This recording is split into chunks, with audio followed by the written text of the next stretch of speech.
여덟 번째 시간이죠. 다윗 여덟 번째 시간, 사무엘 하 13장을 펴시면 되겠습니다. 사무엘 하 13장.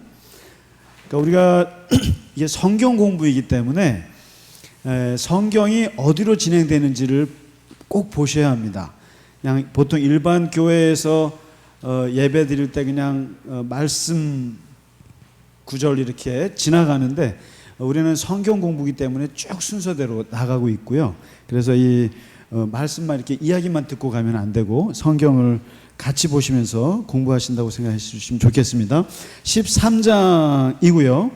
이제 오늘부터 이게 그렇습니다. 다윗이 한 40대 중반부터 생이 꼬이기 시작한다고 보시면 좋을 것 같습니다. 그러니까 40대 중반, 그냥 적어도 70까지 살거든요. 다윗이 70까지 사는데 한 50대부터 그냥 잡는다고 해도 20년 정도가 아주 그냥 곤욕스러운 인생을 살게 됩니다. 그게 이제 이유가 크게 두 가지가 있습니다. 그 이제 다윗의 인생 말년에 벌어지는, 이제 지금부터 우리가 13장부터 보시는 게 이제 다윗이 열왕기 죽어서 솔로몬에게 왕권이 넘어가기까지 한 20-30년 동안은 계속 힘들게 살거든요. 힘들게 사는데 그 기간에 이제 그렇게 된 이유가, 첫째는 밧세바의 그 간음과 살인 교사, 이 죄악으로 인해서 나단 선지자가 이 세 가지 심판했던 그 심판이 이루어지는 기간입니다. 이게 그러니까 30년 동안은 그냥 축실하게 그 죄 지은 거 대가 치르는 기간입니다. 아주 지독하게 치르는데, 그 치르는 것이 뭐냐면 그 세 가지를 심판을 얘기를 했거든요. 나단 선지자를 통해서. 뭐냐면 칼이 너의 집을 떠나지 않는다. 왜냐하면 네가 칼로서 우리아를 죽였기 때문에. 네 칼로 하진 않았지만 저 적군의 칼을 통해서 너가 죽였기 때문에 똑같이 너도 칼이 네 집을 떠나지 않을 것이다. 요거 하나, 첫 번째 심판이고, 두 번째 심판이 뭐냐면 네가 은밀하게 밧세바를 그렇게 간음을 했기 때문에 똑같이 네가 네 아내들이 다른 남자에게 빼앗겨질 것이고, 그리고 그 아내들은 전부 다 백주 대낮에 그런 일을 벌이게 될 거다. 이렇게 아주 창피해서 못 살게 아주 네 얼굴에 똥칠을 하게 될 것이다. 이런 겁니다. 그러니까 네가 은밀하게 했지만 나는 너를 대낮에 드러낼 것이다. 이 죄악, 이 얘기를 하셨거든요. 그 다음에 마지막 세 번째가 뭐냐면은 네가 지금 간음에서 낳은 자식은 반드시 죽으리라. 이제 이렇게 세 가지를 심판을 하셨어요. 약속을 하셨는데 1, 2, 3번 중에 이제 이루어지는 것은 3번부터 이루어지기 시작합니다. 3번부터 바로 아이가 7일 만에 죽게 되고, 그 다음에 이제 앞에 두 개, 칼이 너의 집을 떠나지 않고 은밀하게 행했던 것이 백주 대낮에 그 네 아내들이 막 그런 이제 속된 말로 이게 그런 성적인 그런 강간을 당하게 될 거다, 이거거든요. 근데 이제 이게 이제 이루어지는데, 요게 하나 이제 심판의 약속이 하나 있었고, 그다음에 또 한 가지 인생의 고난이 꼬이게 된 이유가, 결정적인 게 모든 앞에 사사들 중에 인생이 힘들었던 사람들이 바로 자식들이 너무 많아서, 이 자식들 때문에 빚어지는 겁니다. 그러니까 이게 이제 뭐 심판이 아니더라도 다윗은 이미 그 집안에 아주 그 복잡한 것을 아예 자기가 씨를 뿌려놨어요. 이렇게 보시면 아시겠습니다만은, 이게 지금 남의 집 부인들 자식들 적으면서 뭐 제가 별로 기분은 안 좋았습니다만은, 남의 남자 여자 뭐 8명 부인 읊어봐야 뭐 하겠습니까만은, 그러나 다윗의 이 부인들과 자식들이 19명이에요. 아들, 딸, 일단 기록에만 있는 게 19남 1녀 정도 됩니다. 그러니까 20명 정도의 아들과 딸들은 더 있을 거예요, 아마. 그러니까 한 30-40명 나왔을 거라고 봐요. 나왔을 것 같고, 아들만 19명이니까. 그 다음에 정실 부인만 8명입니다. 참, 8명이고, 그리고 기타 밝힐 수 없는 여자들까지 해서 이렇게 해서 아들들만 이렇게 했습니다. 오죽하면 아들이 얼마나 많으면 아들 똑같은 이름이 둘이나 있어요. 그러니까 자기도 낳으면서 이름도 막 짓다가 똑같이 또 지은 거죠. 뭐. 그러니까 그만큼 물론 기드온에 비하면 아무것도 아니죠. 기드온은 몇 명 낳았죠? 70명이죠. 70명을 거기에 비하면 뭐 세 발의 피입니다만은, 그러나 이 가족사가 굉장히 복잡하고 이게 결국 화를 부르게 됩니다. 이게 이제 첫 번째 부인 미갈, 누군지 아시죠? 사울의 둘째 딸인가 셋째 딸인데 정략적으로 결혼시켰다가 나중에 미갈을 버리게 되고 헤어지게 되고 또 빼앗겼다가 다시 또 왕이 되니까 또 끌어들여서 자기 부인을 삼았죠. 그래서 이 미갈과는 아주 평생 애증 관계가 깊었던 여자인데 아이가 없습니다. 아이가 첫째 부인인데, 둘째 부인은 도망 다니다가 나이 30대에 도망 다니다가 얻은 아히노암. 이 이름이 재밌어요. 아히노암은 사울 왕의 부인의 이름도 아히노암입니다. 동명이인입니다. 근데 어쨌든 아히노암을 이제 두 번째 부인으로 얻었고, 이 부인에게서 암논이라는 문제아를 낳습니다. 문제아를, 첫째 아들이 문제아입니다. 하고 그다음에 아비가일은 누군지 아시는지 모르겠습니다. 이게 도망 다니다가 나발이라고 하는 부잣집 남자의 부인이죠.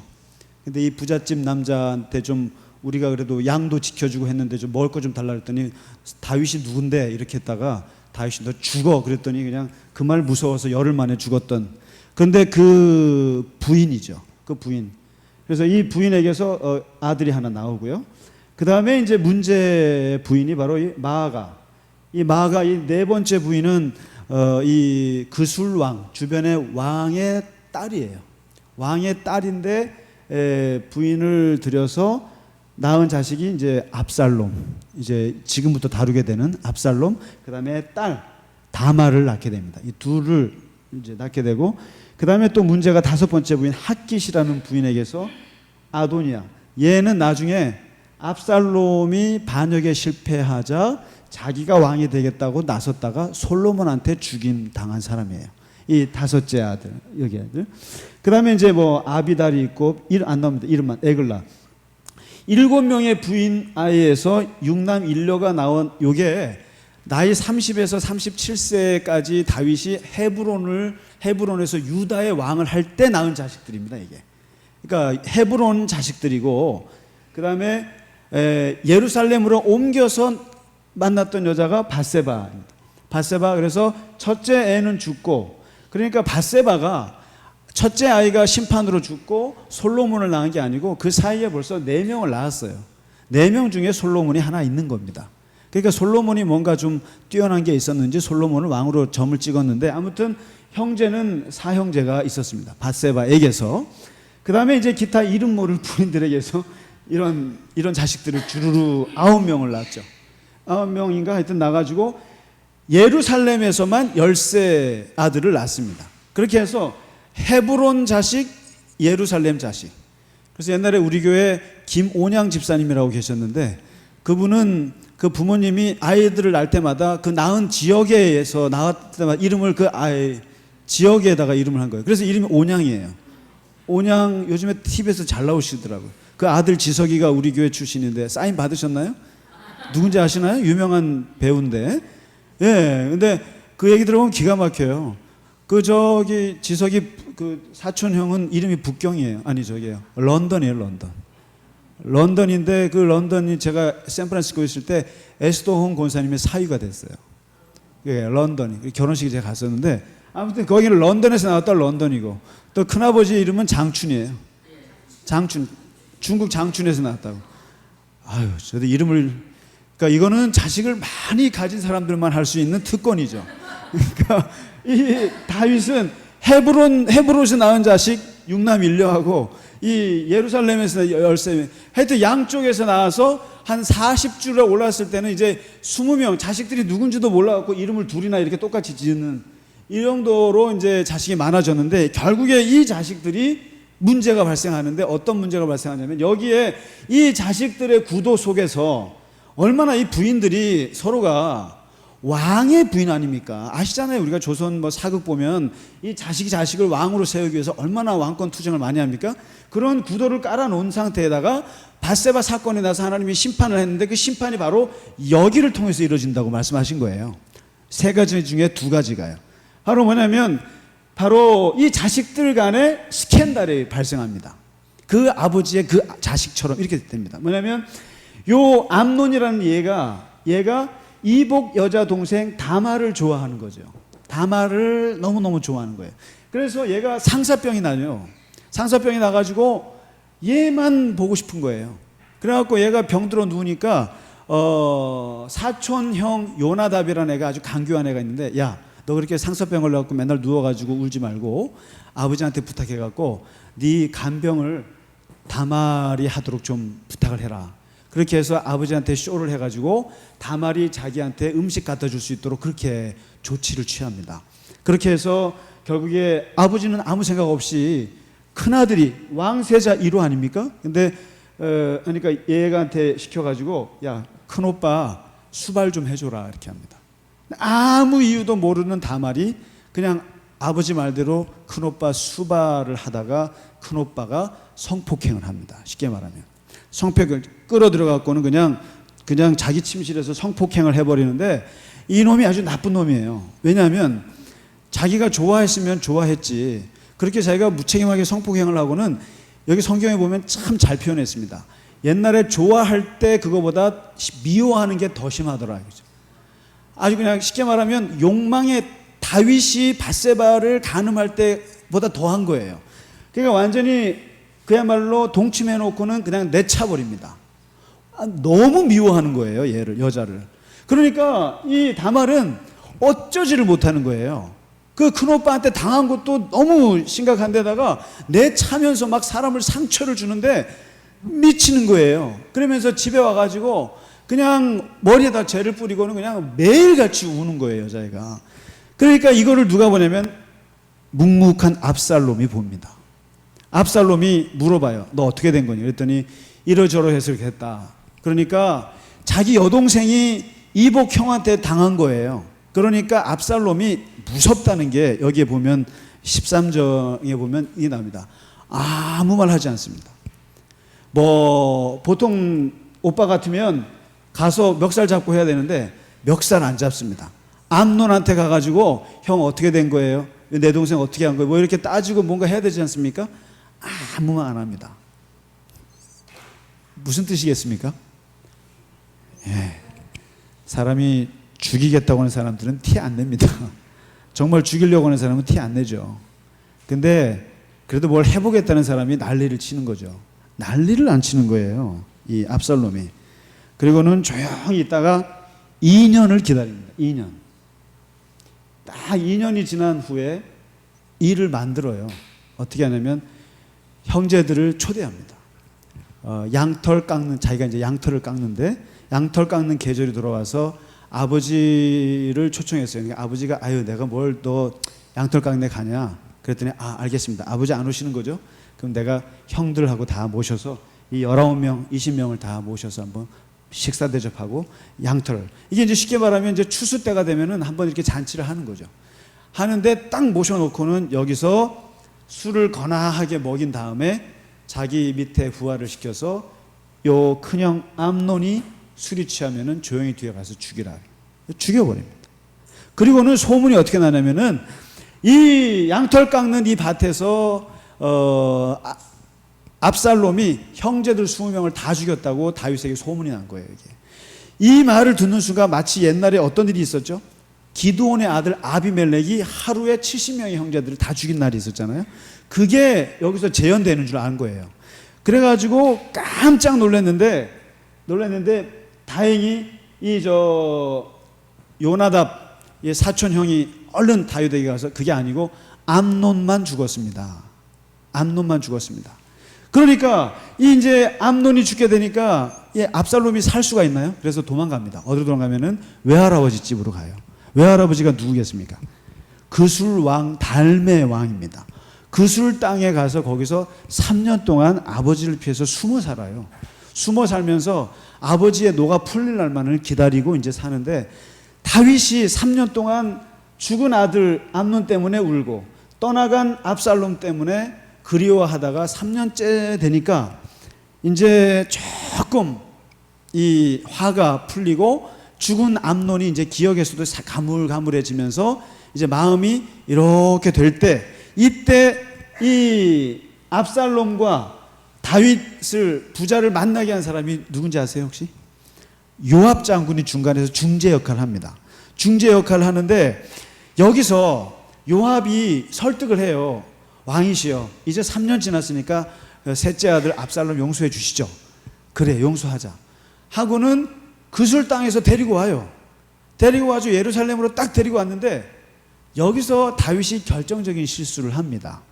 이거 하지 말았어야 되는 건데 3년 지나서 이제 용서해야지 하면 끝까지 용서를 했었어야 되는데 뒤끝이 남아 있었던 거예요, 다윗이요. 그래서 억지로 앞에 데려다 놓고는 저기 왕이시여, 셋째 아들 압살롬이 왔습니다. 그래? 집에 가 있으라 그래. 이렇게 한 거예요. 얼굴 안 봐. 얼굴 안 봐.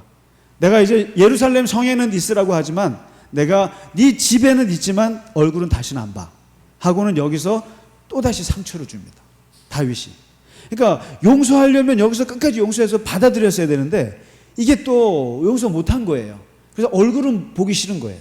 그리고는 압살롬을 그냥 집에 가서 기다려 하고는 그냥 뺍니다. 그때 여기서 압살롬이 이제 마음이 아버지한테 무릎 꿇고 용서를 빌러 갔다가 여기서부터 이제 서로가 꽁하기 시작하는 거죠. 꽁하기 시작하면서 압살롬도 이거 아니다 싶은 생각이 든 거죠. 그러면서 한번 14장에 한번 보실까요? 14장에 예루살렘으로 돌아왔거든요. 그리고 이제 뭐 화해하는 것 같지만 안 돼요. 그러니까 안 되겠다 싶어서 요압 장군이 다시 나서죠. 요압 장군이 다시 나서가지고 다윗 왕에게 이러시면 안 됩니다. 아니 왜 저 3년 지났는데 데리고 왔으면 아니 아들로 받아주셔야지 왜 얼굴을 안 보십니까? 근데 이제 다윗이 이때만 해도 아무 생각이 없었던 거죠. 압살롬이 얼마나 무서운 아들이라는 걸 몰랐던 거예요. 근데 그래서 요압이 하도 그러니까 그래 알았다 하고는 다윗이 압살롬을 다시 만나요. 만나서 입맞춤을 합니다. 끌어안아요. 끌어안았지만 겉으로는 끌어안았는데 속은 이미 벌써 갈라졌어요. 마음이 갈라지고 이런 상태에서 이제 압살롬이 아버지 마음을 읽었습니다. 아, 아버지 안 되겠구나. 안 지워지네. 이때부터요, 압살롬이 아버지가 입맞춤을 해도 그 입맞춤도 진정성도 없고 아버지가 자기를 용서하지 않았고 나는 이대로 평생 살다가 아무것도 안 될 거라는 느낌이 들었는지 이때부터 무려 4년 동안을 준비합니다. 왕이 되기 위해서 준비를 합니다. 어떻게 하는지 아세요? 여기 보시면 15장부터 이제 준비에 들어갑니다. 근데 여기서 이런 말이 나옵니다. 압살롬이 얼마나 잘생겼는가. 근데 아마도 다윗 왕 입장에서는 지금 암논은 죽었잖아요. 그럼 두 번째 순위가 길르압이지 않습니까? 근데 바로 압살롬은 세 번째예요. 그러니까 굉장히 순위가 높은 거예요. 근데 압살롬이 머리가 또 얼마나 잘생겼는지 이 친구가 인기가 만만치 않았어요. 여기 보면 백성들한테. 어디가 제일 멋있냐면 머리가 멋있었어요. 머리 스타일이. 여러분 머리가 무려 2kg입니다. 머리카락이. 2kg. 그러니까 200세겔이라는 게 지금 제가 전자계산기로 두드려 봤는데 200세겔이면은 1세겔이 11.4g이거든요. 그러니까 11.4g 곱하기 200 하면은 2280g이 나오는데 그게 2kg 정도 됩니다. 그러니까 머리카락이 하도 잘 자라 무거워서 연말에 한 번씩 깎는다는 거예요. 깎아서 하도 머리가 기니까 이거를 재보니까 200세겔이 나온다는 거예요. 그러니까 얼마나 머리가 아주 그냥 그 매력 덩어리였는지 백성들이 굉장히 그 외모 자체가 굉장히 멋있었던 거예요. 거기다가 이제 아버지한테 반역을 하기 위해서 이제 사람들을 끌어모으기 시작하거든요. 어떻게 하냐면 성문에서 이제 왕에게 재판받으러 갈 거 아닙니까? 뭐 일 보러 가고 할 때 중간에서 탁 막아요. 막아가지고 왕께 갈 필요가 없다 하고 내 손에서 재판하는데 얼마나 사람들을 잘 굴르쓰는지 전부 다 사람들이 압살롬 이렇게 만들어 버린 거예요. 그러니까 왕에게 갈 사람들을 다 중간에서 가로채 가지고는 여기에 성경에 보시면 6절에 보시면 기가 막힌 표현이 있습니다. 6절에 사람의 마음을 압살롬이 훔치니라. 마음을 훔쳐버립니다. 그래서 완전히 그 사람들을 이게 자기 편으로 이제 만들기 시작하는데 이거를 4년 동안을 그렇게 하는 거예요. 그래서 세력화합니다. 그 다음에 다윗 왕의 아버지의 그 이제 측근들이나 이런 사람들 중에서도 200명 정도를 끌어당깁니다. 200명 정도를 자기 편으로 만들어가지고 이제 4년 후 거사를 하는데 아버지한테 딱 갑니다. 아버지한테 딱 4년 만에 나타나서 아버지, 왜 제가 헤브론에 좀 갔다 올 일이 있습니다. 벌써 다 느낌이 오죠. 헤브론이 어떤 땅입니까? 아버지가 처음 왕이 된 곳이에요. 아주 상징적인 곳이에요. 아버지처럼 나도 헤브론에 가서 제가 옛날 하나님께 서원한 게 있어서 거기서 서원 예배를 좀 드리고 오겠습니다 하고는 아버지 허락을 받고 헤브론으로 가요. 그리고는 헤브론을 가는데 혼자 가지 않고 200명의 측근들을 데리고 가서 거기서 딱 자리를 잡아놓고는 거기서 스파이들을 12지파에게 쫙 보냅니다. 아주 그냥 조직적으로 반역을 하는 거죠. 쫙 보내면서 뭐라고 하냐면 9시 뉴스에 헤브론에서 압살롬이 왕이 되었다라고 헤드라인에 나온 거예요. 12지파에다가 소문을 쫙 낸 거예요. 소문을 쫙 내니까 이 온 소문이 전 이스라엘에 다 퍼졌어요. 퍼져서 헤브론에서 다윗의 셋째 아들 압살롬이 왕이 되었다라고 하는 게 소문이 쫙 났습니다. 이게 정치를 해도 이제 이렇게 하는 거죠. 아버지가 헤브론에서 했듯이 자기도 헤브론에서 하고, 그리고 아버지가 사울 왕에게 미움받았듯이 자기도 사울 아버지한테 미움받았다고 생각하는 거죠. 그렇게 해서 헤브론에서 왕자리를 해서 소문을 쫙 내고 공포를 해버립니다. 그리고 이제 소문을 어떻게 내냐면은 압살롬의 세력이 아버지 다윗보다 훨씬 더 강력하다고 소문을 내버린 거예요. 이렇게 되니까 오늘 15장 13절에 딱 다윗이 듣자마자, 다윗은 눈치가 빠른 사람이거든요. 끝났다. 어떻게 해야 됩니까? 내가 10년 동안 잘했던 거 있죠. 36개밖에 없다. 지금 상황 자체가 이미 아들한테 넘어갔다고 생각한 거예요. 그러면서 신하들이 도망가자고 안 해요. 신하들이 도망가자고 아니라 다윗이 도망가자고 그래요. 야, 도망가자 하고는 어디로 가냐면 광야로 도망갑니다. 600명을 데리고, 측근들을 데리고, 마치 선조왕이 저 임진왜란때 어디로 도망가죠? 의주인가요? 어디로 도망가듯이 그냥 왕이 도망가는 거죠. 피하는데, 여기서 이제 그 도망가면서 참 인생 허무하다는 게 이제부터 나옵니다. 16장에 이제 사람이 권력을 가졌을 때와 권력이 하늘에서 떨어졌을 때 사람이 어떻게 바뀌는가를 이제 보여주는데요. 도망갈 때 다윗이 그냥 도망가지는 않습니다. 근데 다윗은 참 똑똑한 사람이에요. 왕궁에 후궁 10명을 남겨놓습니다. 후궁 10명을 남겨놓고 지키라고 하고, 그 다음에 제사장 둘을 안 데려갑니다. 당신은 예루살렘 성의 법궤를 가지고 지키시오 하고, 그 다음에 자기의 가장 절친한 친구 후세라고 있습니다. 아주 절친인데 그 친구가 따라오겠다고 하는 거를 너도 여기 있으라. 벌써 머리를 굴리는 거예요. 내가 비록 지금은 도망가지만 어쨌든 역전을 해서 내가 다시 돌아올 거라고 생각한 거예요. 아무리 압살롬이 내 아들이고 아무리 얘가 많은 군사력을 가지고 있다 할지라도 내가 어쨌든 잠깐 피한 다음에 돌아올 거다. 그래서 법궤는 움직이지 마라. 그리고 친구 여기 있어라 하고는 후궁들 남겨놓고 일단 도망갑니다. 근데 도망가는데, 도망가면서 벌써 이제 이게 이 권력이 뚝 떨어지니까요, 벌써 가면서 이제 막 반역들이 벌어지는 겁니다. 그러니까 그 첫 번째가 바로 그 요나단의 아들이 누구죠? 무비보셋 있죠. 다리 저는 친구. 그 친구를 데리고 모시던 시바라고 하는 그 이름도 참 좋습니다. 시바. 이 여자인지 남자인지 모르겠어요. 근데 이 사람이 쭉 나오면서 다윗에게 말하죠. 무비보셋이 당신을 배신했습니다. 얘가 왕이 딱 도망가자마자 이제 우리 사울 집안이 왕이 될 때가 됐다 하고는 거기서 눌러 앉았습니다. 하고는 무비보셋을 고발합니다. 하고는 시바가 이제 다윗에게 달라붙고요.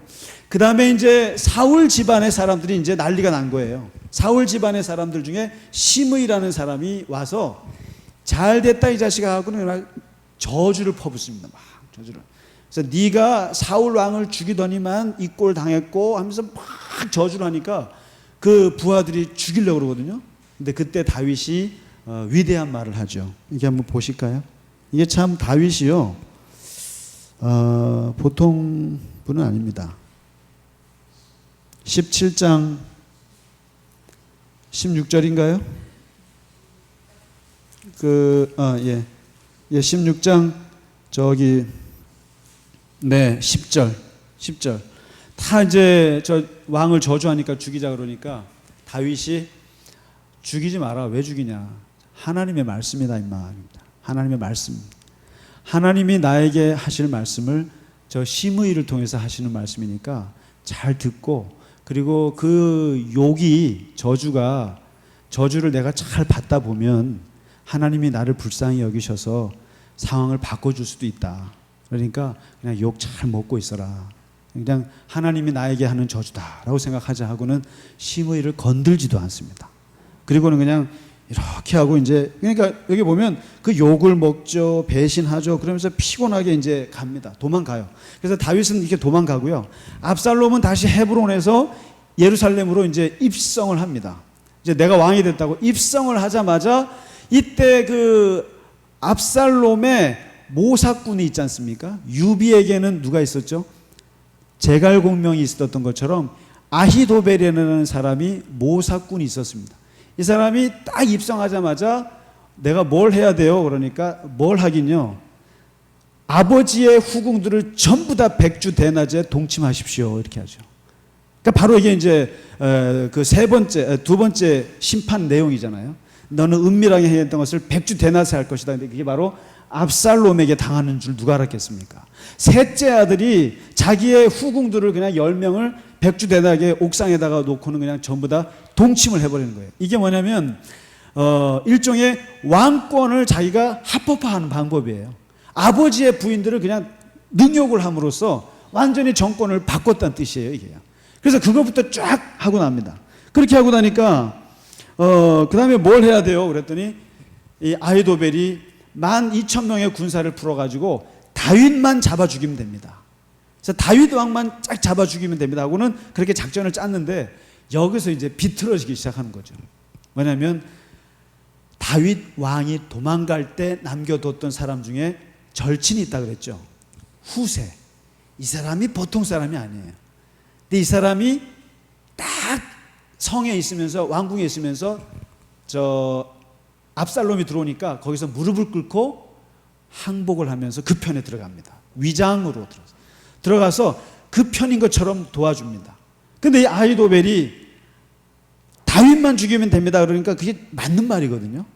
근데 요거를 이제 압살롬이 네 말만 들으면 안 되고 후세 얘기도 들어보자. 이 사람 똑똑하니까. 근데 후세가 딱 얘기하는데 뭐라고 하냐면, 더 많은 군사를 전국에 풀어가지고 당신도 그 전쟁에 참여하셔야 됩니다. 이렇게 한 거예요. 여기서. 근데 이게 바로 압살롬을 죽이려고 하는 거였거든요. 그런데 압살롬은 딱 들어볼 때 아히도벨 얘기보다 이 아버지의 친구 후세의 말이 훨씬 더 와닿는 거예요. 그래서 이거를 따르기 시작한 거예요. 그래서 자기도 군복을 입고 전쟁터에 나가게 됩니다. 그렇게 되니까 어떻게 되냐면은 이 아히도벨이라는 사람은 너무 자존심 상해가지고 그냥 자기 고향으로 가서 자살해 버립니다. 멍청이한 것 같아요. 그거 한번 자기 의견 한번 안 받아들여졌다고 가서 죽을 것까지는 아닌데, 그게 죽게 되고 압살롬이 후세 얘기를 듣고는 그냥 잡으러 나갔다가 어디 가시냐면요, 저기 이제 17장 넘어갑니다. 18장. 네, 18장에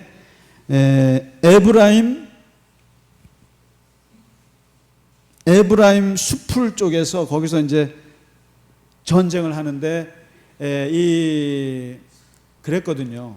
누구를 만나냐면은 아버지의 3대 장군을 만납니다.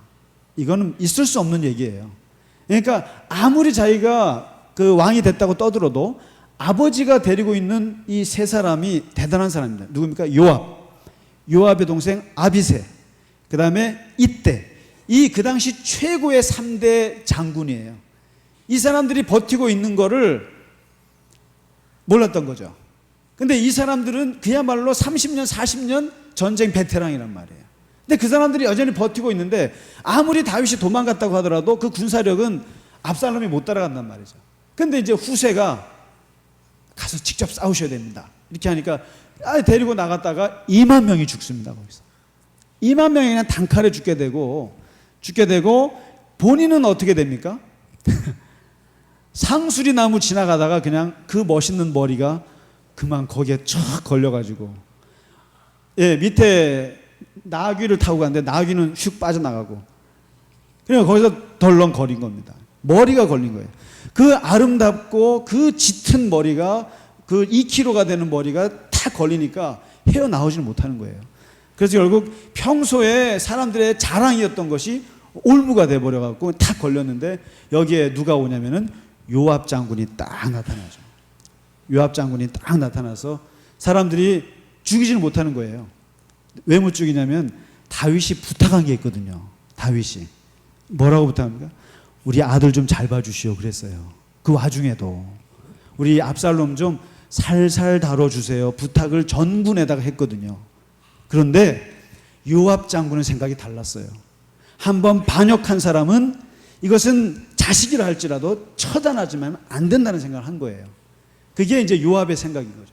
그러니까 사람들이 전부 다 왕의 아들을 죽이지는 못하고 있을 때 요압 장군이 왜 안 죽이냐고 하면 그 자리에서 그냥 찔러 죽입니다. 찔러 죽여요. 그리고는 이제 일을 끝내버리거든요. 다 끝내버렸는데 이제 모든 게 다 진압이 됐어요. 다 진압이 돼서 다 끝났는데 오늘 이제 그 18장의 후반부에 보시면은 계속 다윗 왕은 아들이 어떻게 해서든지 그냥 아들은 살아있고 진압이 되는 걸 바랐던 거예요. 그래서 계속 압살롬 어떻게 됐냐고 물어보는 거예요. 어떻게 됐냐고. 그랬더니만 부하가 와서 한다는 말이 왕이시여 기뻐하시옵소서. 왕의 생명을 취하려고 했던 압살롬은 죽었습니다라고 딱 하니까 그 말을 듣고 다윗이 또 실수를 합니다. 여기서 무슨 실수를 하냐면은 그 자리에서 눈물을 보이는 거예요. 눈물을 보이고 펑펑 울면서 옥상에 올라가가지고 거기서 소리 내서 우는 거예요. 내 아들아, 내 아들아, 내 아들 압살롬아, 내가 차라리 내가 죽었으면 좋았을 것을, 이러고 울고 있는 겁니다. 근데 이 울음이 정치적으로 문제가 된 거예요. 이제 그래서 19장에 문제가 됩니다. 이거를 누가 듣냐면은 요압이 듣는 거예요. 요압이 듣고 부하들이 듣고 모든 신하들이 왕이 듣는 거예요. 아니 우리가 몇 년 동안을 고생해서 잡아서 죽였는데 이 반역자들을 고생해서 잡아서 다시 이 왕의 근간을 살려줬더니만 기껏 한다는 말이 내 아들아 내 아들아 하고 울고 앉아있으니 이 사기가 어떻게 되겠어요. 그래서 도저히 안 되겠다 싶어서 요압 장군이 다윗 왕을 딱 앉혀놓고 얘기합니다. 이런 말은 하지 못하는데 부하가 5절부터 보시면 얼마나 화가 났으면 요압이 이렇게 말합니다. 5절에요.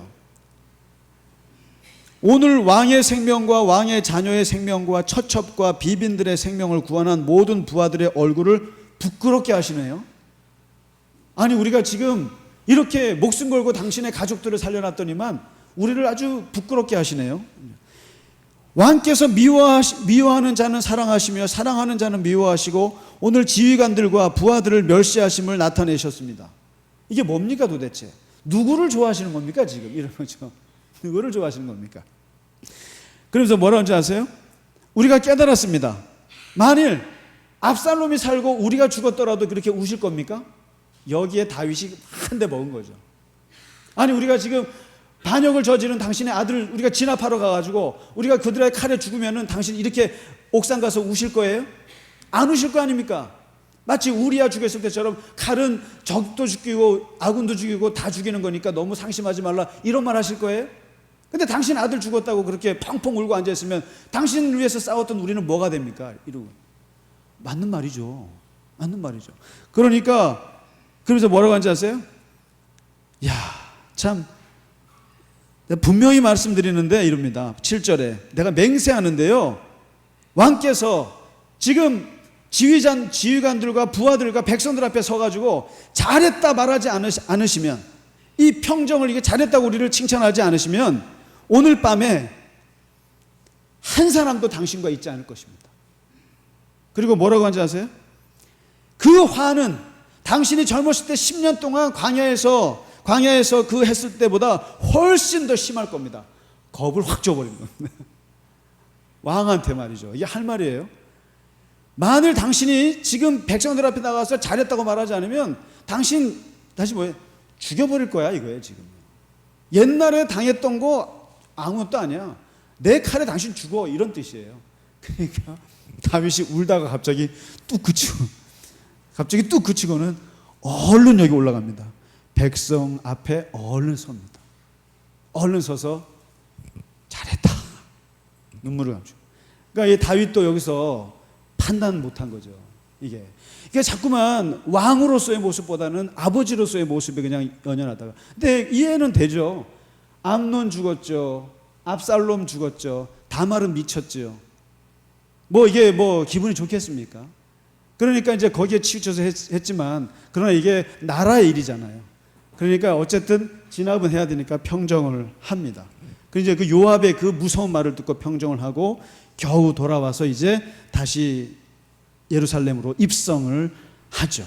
입성을 할 때 또 사람들이 또 입장이 또 바뀝니다. 참 간사합니다. 그러니까 정권이 다시 또 이렇게 권력을 잡으니까 막 도망갈 때 저주하던 시므이가 어떻게 합니까?